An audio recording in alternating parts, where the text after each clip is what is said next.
Good evening.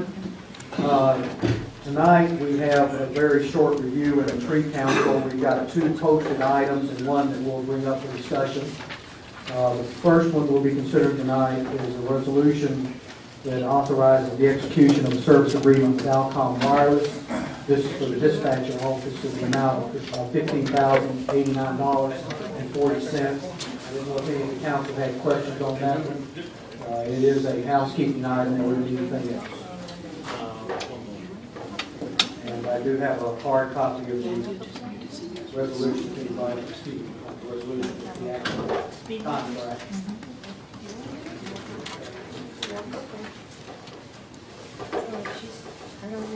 Oh, that's the petition. That's not. This is the current provider, I believe. It is, yes it is. Okay. For what's the term? Inventory agreement for how long? So you would make this. Okay, all right, yeah, it's an annual. I had to do it, yeah.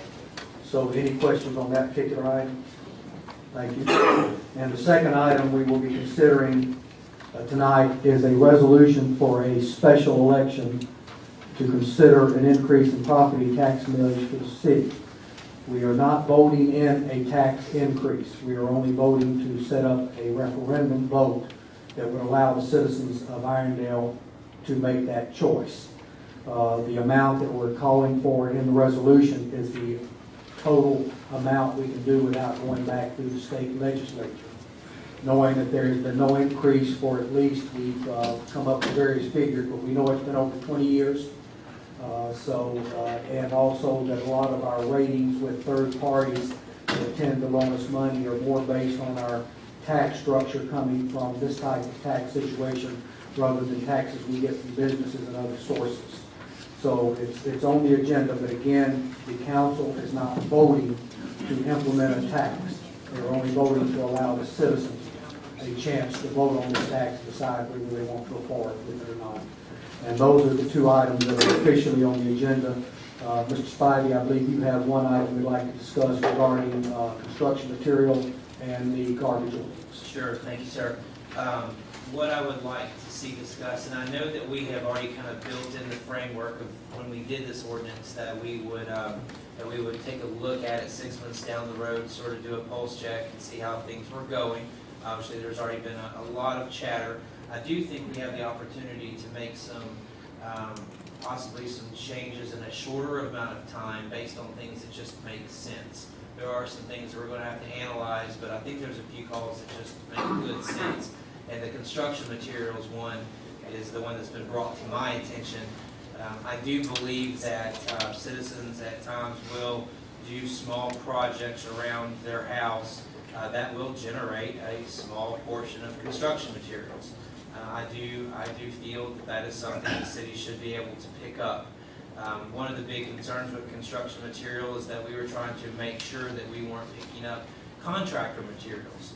That somebody didn't just leave a boatload of construction materials on the curb and expect the city to pick that up. Those are 2 different animals.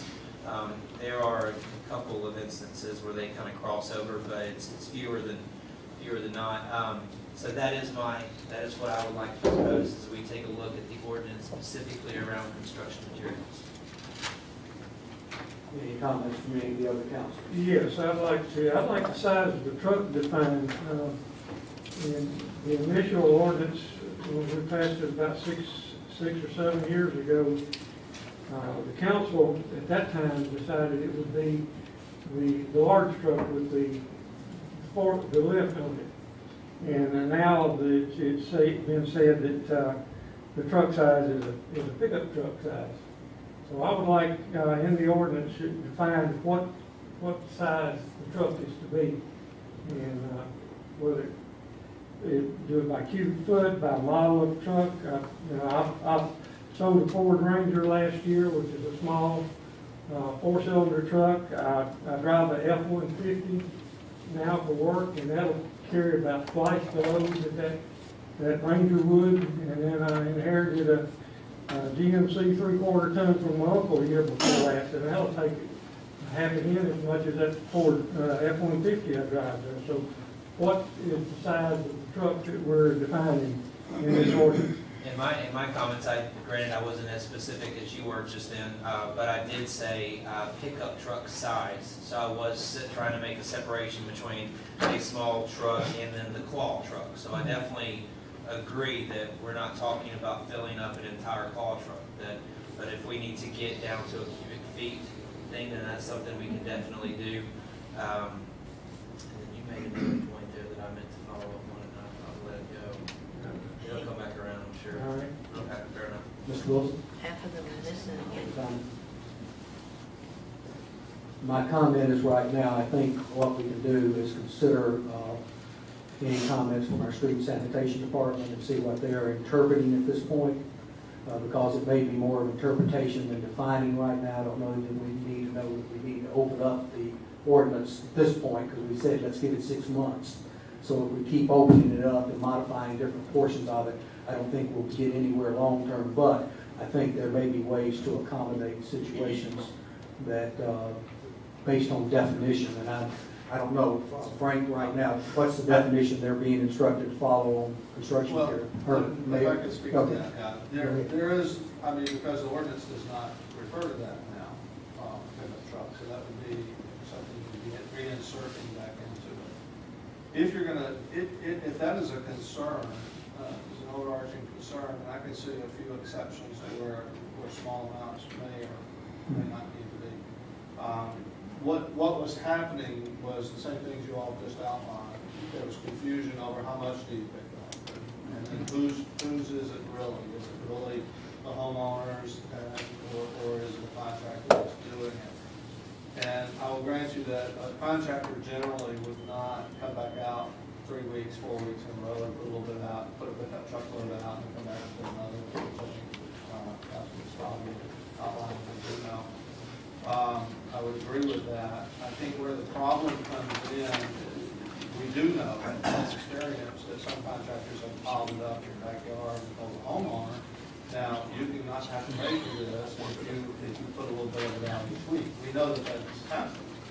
We also know with more regularity than that scenario, we know that there are contractors, handymen, businessmen who live in Irondale, who put it out on a regular basis, if not a daily basis, at the end of the day when they finish their job somewhere else.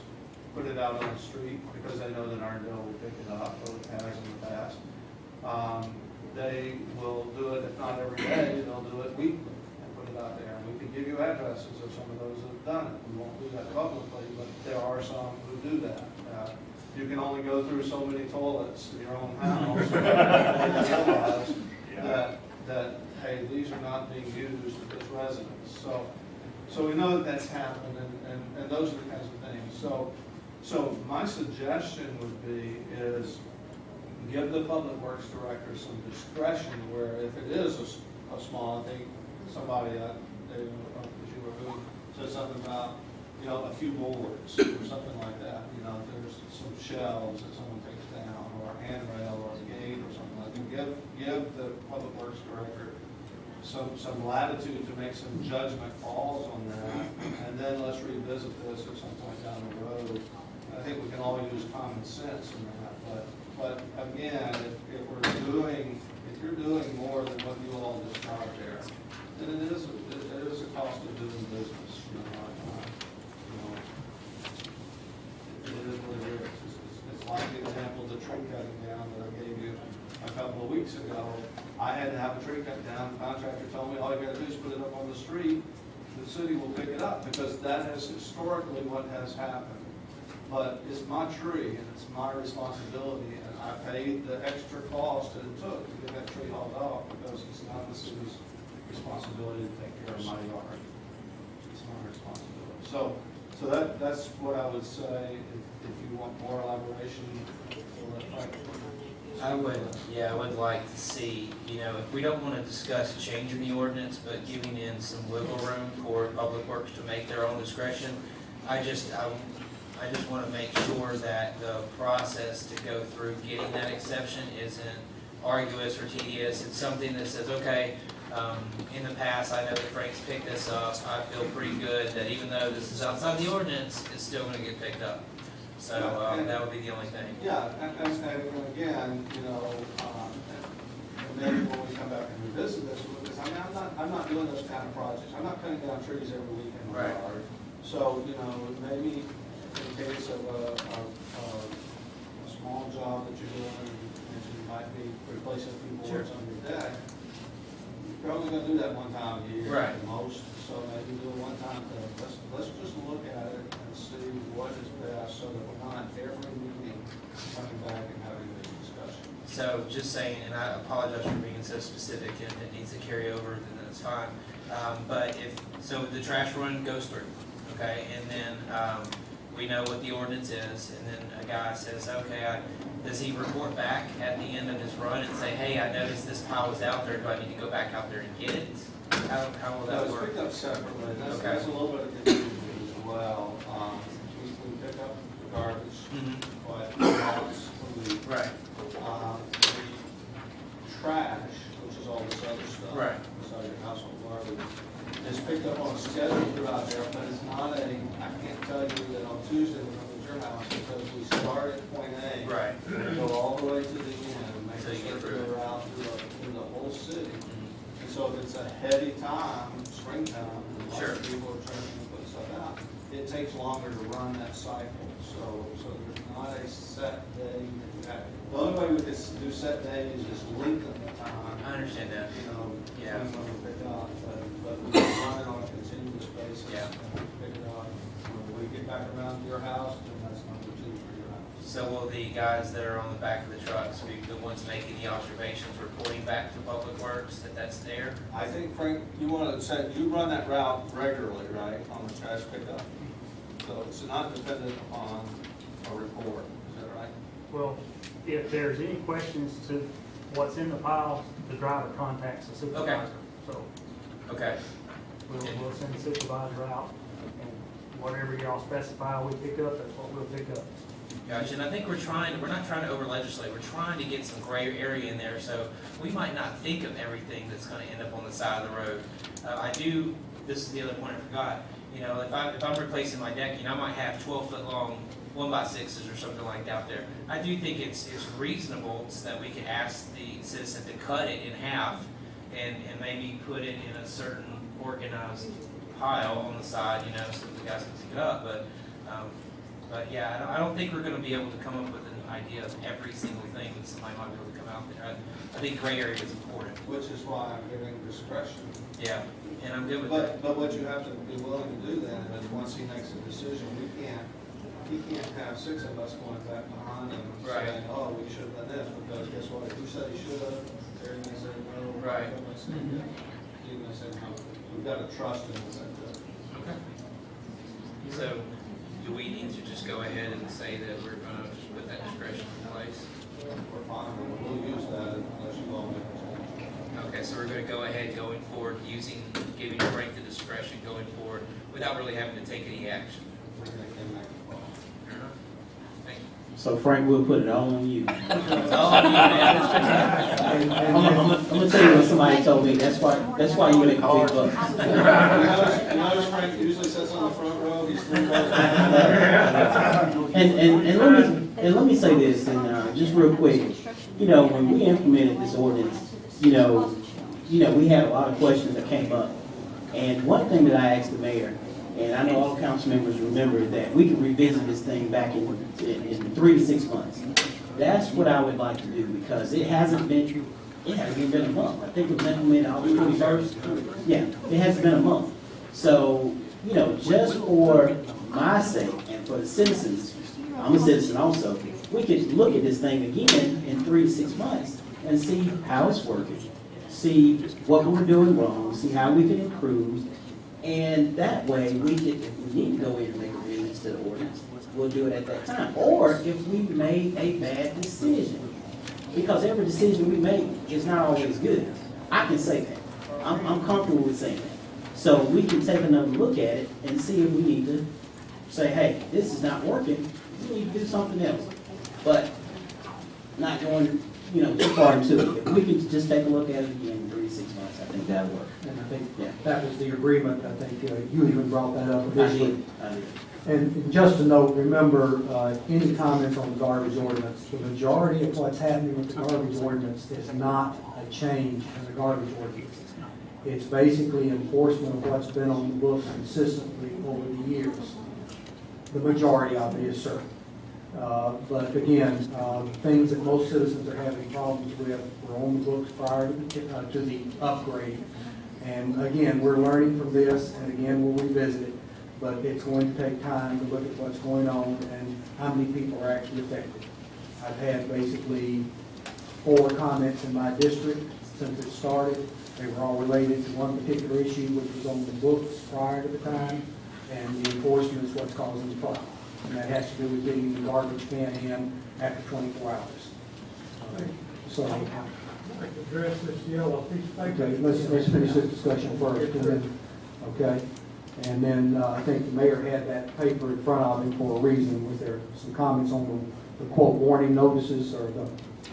While you're asking for copies, that's Okay. Well, may I? Go ahead, please. In the second paragraph, it says, please note that any further infractions of type indicated below may result in a fine of $500 and/or imprisonment.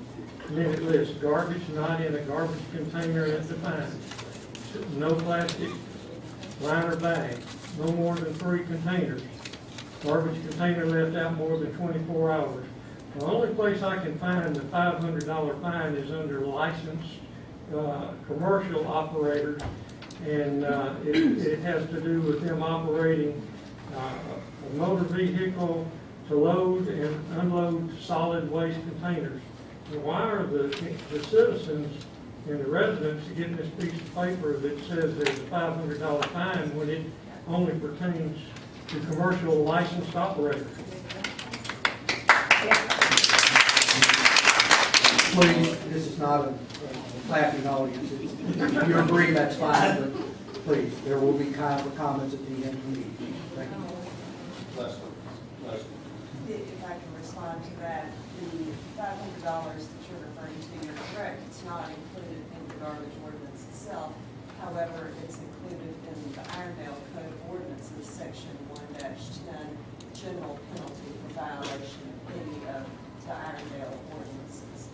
And that section, section 1.1-10A, and it says that if anyone is found guilty of committing an offense of violating any portion of the code, that they are subject to punishment by a fine of not less than $1 or more than $500, and or imprisonment not to exceed 6 months at the discretion of the court. That's where that comes from.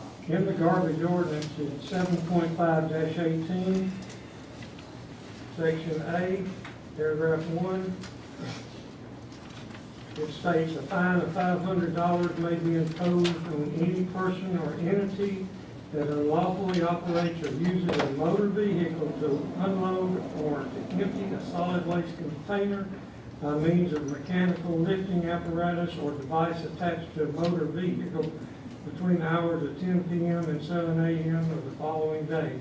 If the container is located within 400 feet of the residential property. And that's the 7.5-18 is titled Solid Waste Operators, That is not residential home. That is correct. And you're correct that the ordinance does provide that penalty specifically for those entities. However, your other ordinance, your general penalty under your code, section 1-10, it applies to a violation of any of your code, any of the Irondale City Code. If someone is found guilty of violating any portion of the code, unless it is stated to the contrary within that particular section, then what they are subjected to is up to $500. We're not going to fine somebody $500 for not putting their garbage in a bag, and that's what it looks like from this piece of paper. If I may, I'll follow up with her. You've been on the council for a while now. this ordinance has been on the books, I think, the whole time that you've been on the council. So we can look at all the ordinances and penalties and that sort of thing. All we were doing on this piece of paper was giving what has been previously passed, not a change in the garbage ordinance, but what has been on the books for years. And if you read it carefully and correctly, it says up to $500. It doesn't say you will be fined $500. It says up to. Leslie read that was $1 to $500. And if you will think back as far as you can think back, I don't think anyone here can find a case where anyone has ever been fined $500 or in prison for an infraction of that ordinance. But that is what the rule says. And so rather than put out something that says something different than the ordinance, we put out what the ordinance says. So that's why the notice was given, was just so that people would have accurate and correct information. Well, they're looking at that $500, and if I don't use a garbage bag, I'm gonna get fined $500. Here's the thing, because it has caused the conversation, now everybody knows. Use a garbage bag, put it in a can, put a lid on it, take the garbage can in at the end of the night, nobody gets any penalty, nobody gets any fine. It's very simple. Terry, section 7.5-4, this was in the old ordinance. The exact same thing. Read number 2, that's on servicing requirements. That was taken from the old ordinance. Right.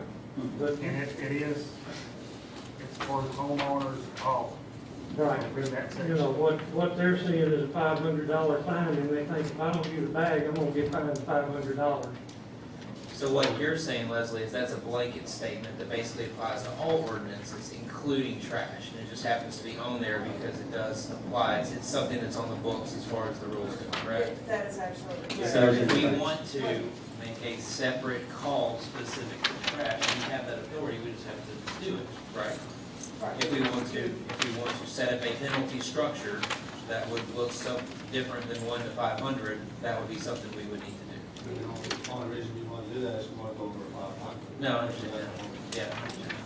Because there's nothing in here that requires $500. Right. Obviously.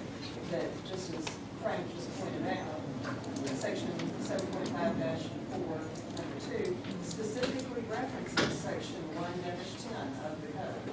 And that's what I was referencing, that does gives you the authority of $1 per fine. Any other comments from the council? We have a few minutes left in pre-council. I will make everybody aware. We are following an ordinance that's been on the books. We've actually added some time to that.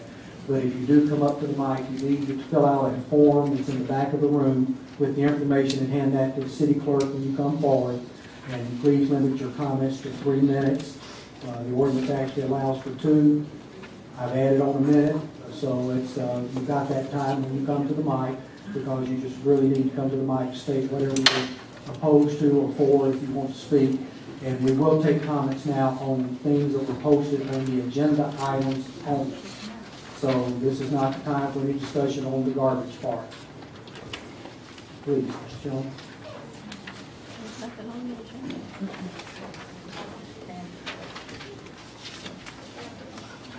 John Shulman, we'd like to know what the cost of having an election in order to determine whether or not the city wants to charge themselves an extra tax for sales tax or property tax. Anybody have any idea what the cost will be? The cost will not exceed $10,000.